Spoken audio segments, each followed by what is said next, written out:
Welcome back, everyone. TOYSHIZ here, and we are back yet again for a little something different, a little something horrific. If you're an old school Scholastic book reader fan, yeah, these are going to be right up your alley. Special thank you to my friends over at Trick or Treat Studios. This is the first look at the brand new Goosebumps action figure line, and the packaging could not be more Goosebumps. Look at them next to the actual books. Remember these books? Man, oh man, were they amazing. And yes, the packaging is giant compared to the old books, but it doesn't make it any less fun. You know those books? They're all yellowed and kind of torn up and everything else.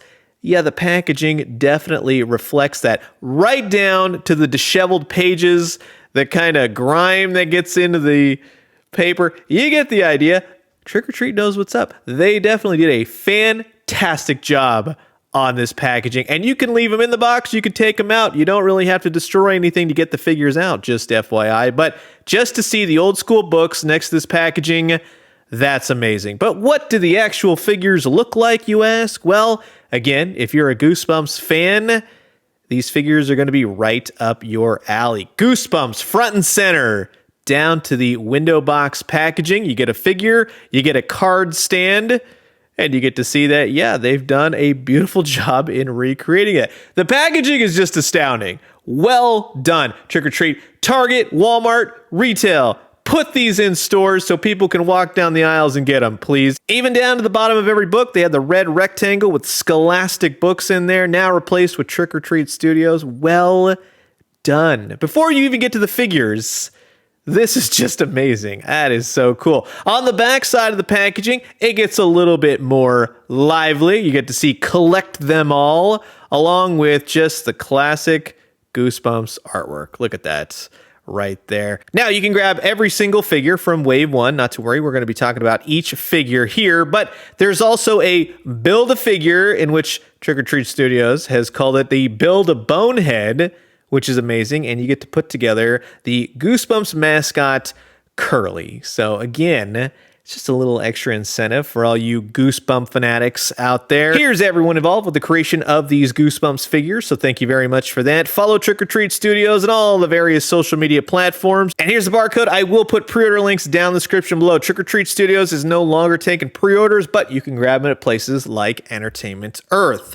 Moving on from scarecrows, we're going to Egypt for some mummy action. So we have that classic Goosebumps book, The Curse of the Mummy's Tomb. This was one I kind of had to go back and refresh myself on, but as soon as I read it, I go, oh yeah, I know what you're talking about. Which brings us to the book that got me into Goosebumps. I'll never forget, I was in 3rd grade. A friend of mine handed me this Night of the Living Dummy book. The cover was torn off. They taped the cover back together. It was all disheveled, and I saw that artwork of Slappy and everything else. You know the artwork I'm talking about, right? In case you don't, it's this terrifying image right here, which is still terrifying to this day. My God. Just the idea of Slappy. Now, it kind of got corny when they did the TV show and the movies and everything else, but that artwork right there, yes, that gave me the goosebumps. Moving on to the Haunted Mask. This was another one that did have some interesting merch. When I was a kid, they had a Halloween mask for the Haunted Mask. You can see the book right there with the cover. This is more of the redone sort of Goosebumps style. Unfortunately, my books have largely been lost to time, but yeah, you get the idea. You could get this mask for Halloween. It was awesome, but it hurt like heck wearing it on your face because it was made of like the worst material ever, and then it just disintegrated after a few years. So yeah, it don't exist no more. Moving on to You Can't Scare Me. Much like Curse of the Mummy's Tomb, this was one where I went, I know the art, the Muckman, Mud Monster, all that, but kind of refreshing myself on the whole deal. I was like, oh yeah. See, reading these old synopsises of the books takes you back to a time and place where you don't really think about anymore. And that really is the coolness factor of these Goosebump toys. It's just refreshing and brings a smile to my face. Now, before we get started, all of this is in preparation for WonderCon 2025. Yes, WonderCon starts this week, March 28th through the 30th. I will be covering the event. Stay tuned. I've teamed up with Entertainment Earth. We are going to be giving away some awesome prizes at the convention. 5, count them, 5 $100 gift cards. So stay tuned for all the information if you're going to be at WonderCon.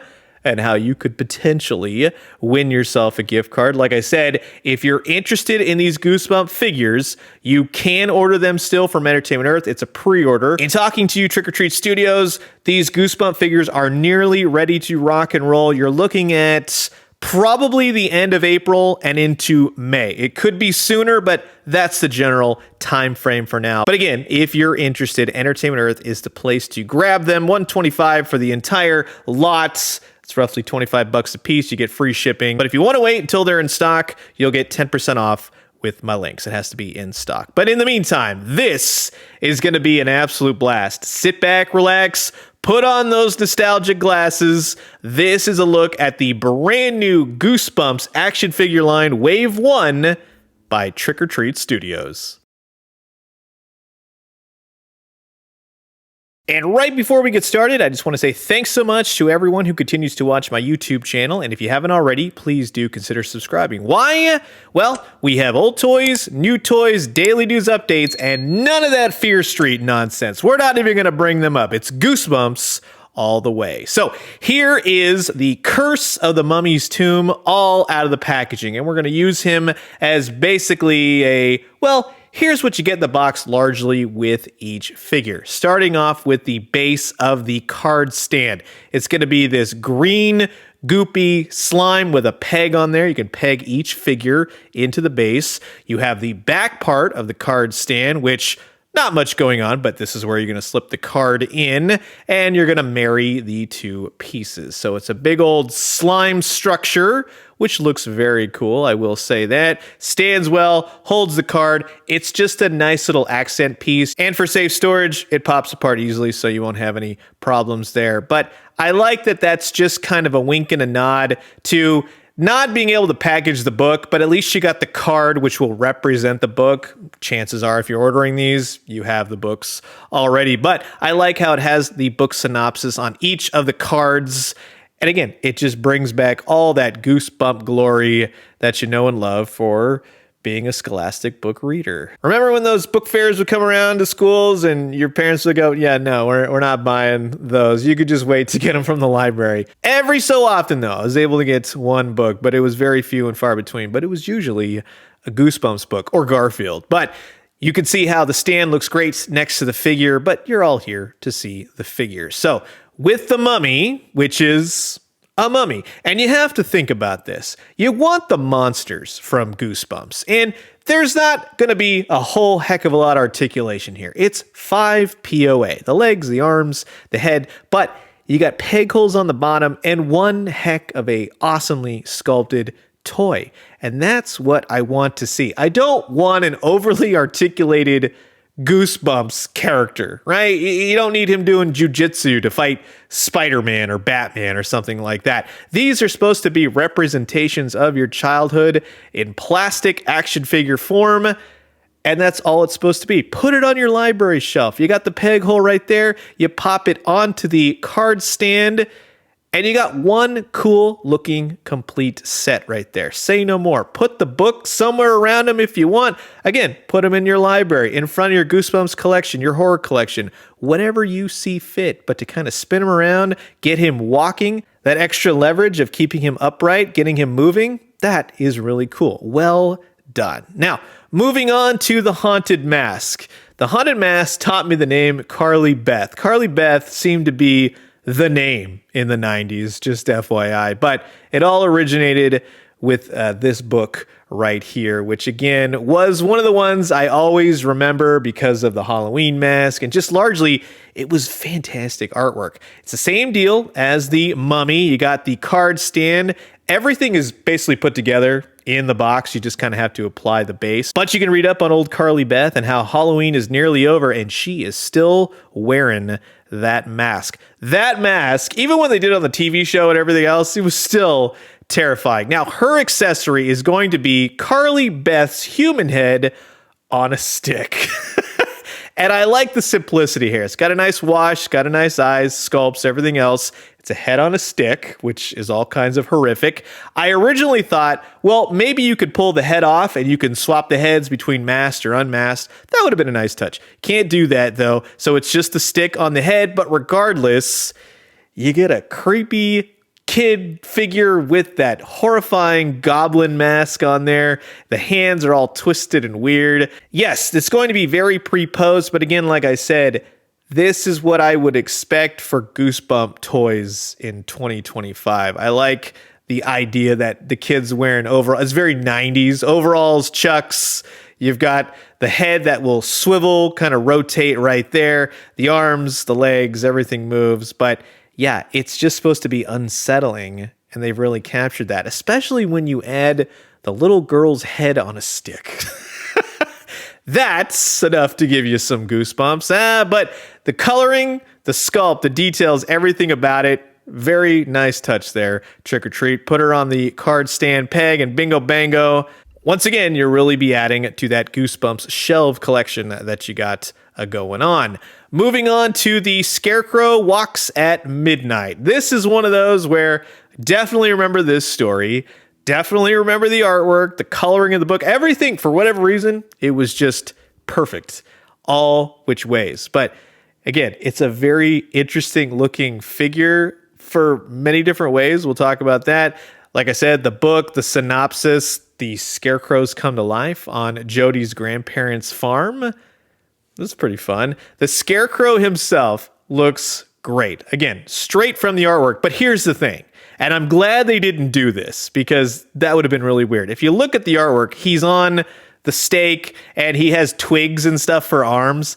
That would have looked dumb. I would not have wanted that. I am so glad, Trick or Treat Studios, you gave him real hands that do have that element of tree branches and everything else, but it's become a character, a figure, an action figure all its own. And for that, that's awesome. All the sculpted in details of the clothes down to the stakes for the feet. That's cool. So you see the wooden stake that goes in the little booty right there. You have the twine that keeps it all together up to the pants.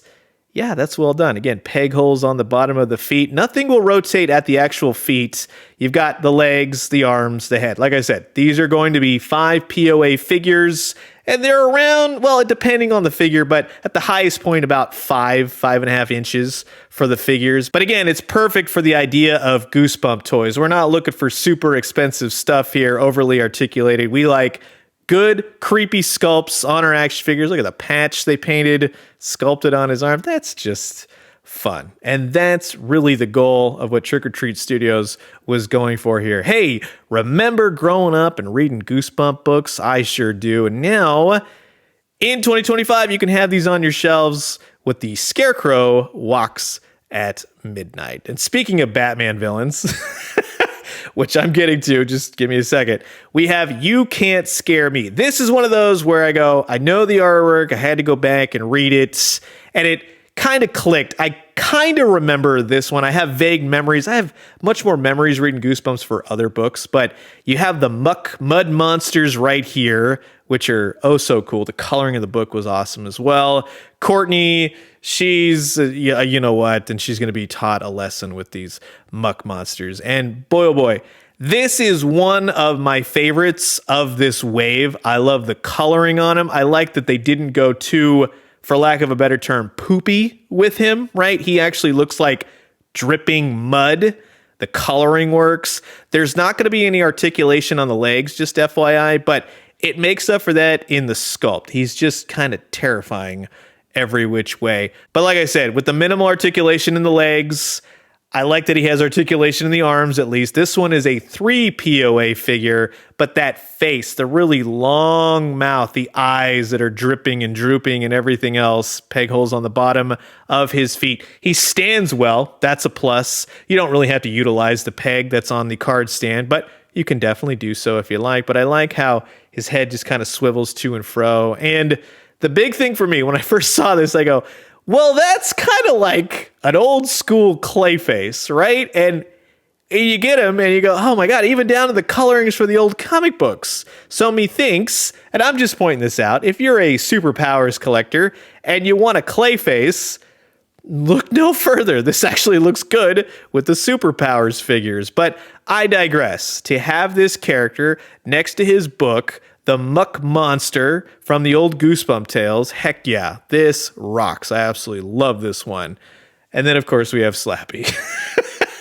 finally, after all my horrific dreams, I have the embodiment of evil right there on my bookshelf with Night of the Living Dummy. Slappy looks great. He is the smallest figure of Wave 1, just FYI. But again, I'll never forget being in 3rd grade and being handed my very first Goosebump books. And from there, I was hooked. And it was so much fun. But that artwork, the red, that looks like blood. That was the scariest Slappy has ever been. The old show, the movies, everything else, it kind of goofified him, right? It never looked as terrifying as he did right there on that book cover. And like I said, I think they've really brought that into this figure. The hands, the way he stands, everything else. Here's my nitpicks with this figure. Because he's a dummy, right? I would have loved if they could have made it so maybe the jaw moved, something like that. You can move his head, that's a plus. But if you look closely, they have sculpted in the lines. They're very faint, but they're there because when you have a ventriloquist dummy, the whole part of the neck to the jaw moves up and down. And I like that they put that in there. That would have been awesome. But again, to have the jaw move, oh, that would have been muy fantastico. The arms will go all the way up. This arm is kind of dead off to the side. The legs, the suit, the way he's kind of lurching. Just look at how they've sculpted the legs right here. Like that, it's so, you can see in your head. You don't have to move around. You can see him walking. Now, the other thing was that I would have liked if he had knees. And here's my reasoning. Because you could put this in any potential character's hands, sit them on their laps, and have the knees kind of draping down, which you could still do. But that element of having the knees as a ventriloquism dummy, like let's say Deadpool, something like that, was holding him for laughs of a photo, that would have been cool. But the lurch, the hands, the terrifying face on this dummy, they've captured it. I would have just preferred a little bit more articulation on this guy, but it does match the rest of the series. But to get him walking, that is amazing. So, like I said, if you get every single figure from Wave 1, Trick or Treat Studios has implemented a Build-A-Figure feature, which I totally appreciate, and it gives you a bonus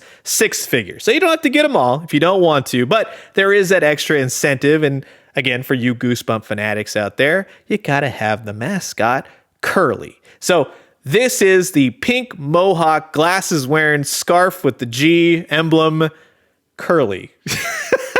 And I like that they threw this guy in because he is one of the best figures of Wave 1 for many different reasons. We'll just say, again, who doesn't want a skeleton with a pink mohawk and glasses, and you can see the eyes underneath the glasses and everything else. But he is holding, I'm assuming, a mint condition first issue of Goosebumps entitled Welcome to Dead House. It's got that cover, which has a little bit of a sheen to it, which that's a Goosebump book right there. It's printed beautifully. In some cases, if you get really close, yes, you can actually read all the words, which is amazing. And then if you flip it around on this side, you can see he's up to chapter 6 of Welcome to Dead House. So it's glued in. The book doesn't come out. It's not removable, but that is just awesome. And the rest of the body, the bones, the feet, here's the thing. He doesn't have a peg hole, unfortunately, and he's kind of top heavy. That would be my only gripe with this figure overall because he's a real pain to stand. If he had a peg hole, you could stand him in many different ways. You can get the legs kicking all the way out, get his arms and whatnot going, and you could sit him down, but where's the fun in that? So unfortunately, I will tell you that. That's my only downside with this figure is that you're going to have to prop him up. Now, there are stands that exist. You could clip his feet in, yada, yada. But I got to nitpick something because largely this is a pretty cool wave. So yes, something to have allowed him to stand a little bit better would have been much more preferable. But the arms, the legs, the head, him holding a Goosebump. See, that's the idea of it. It's fun. For action figure wise, you don't want the kids from the books that these monsters terrorize. You want the monsters with the books, card stands, something representative on your shelf, and you got it. And to see them next to larger figures, let's say a 7-inch DC Multiverse, no, they're not going to go together. Or if you have a NECA Toys Teenage Mutant Ninja Turtles, 6-inch, 6.5, you get the idea. No, they're going to be around their own thing, and that's what's really cool. Because like I said, you get the card stand, you get the figure, you get your old books that I know a lot of people still have, a lot of horror fanatics out there. This is where they cut their teeth. This is where I largely cut my teeth with horror. I like a very distinctive horror, but Goosebumps is right up my alley. And every time I'm in a thrift store or a library and I see these books, I go, man, oh man, thems were the days. So that's going to wrap it up for my quick early look at the brand new first wave of the Trick or Treat Studios Goosebumps action figures. And I want to say a special thank you to everyone at Trick or Treat Studios for allowing me to do this early look. This was a lot of fun. When they showed up in the box, like, oh man, it's seeing them on display at various toy fairs over the years, and now finally having these in hand. If you are a Goosebumps fanatic, if you're a horror fanatic, you will not be disappointed. These are fantastic love letters to old nostalgic properties that everyone as a kid within this time frame of the 90s read them.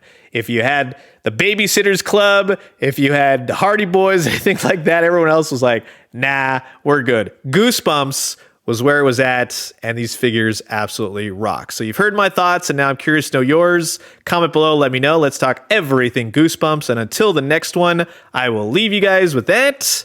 Adios.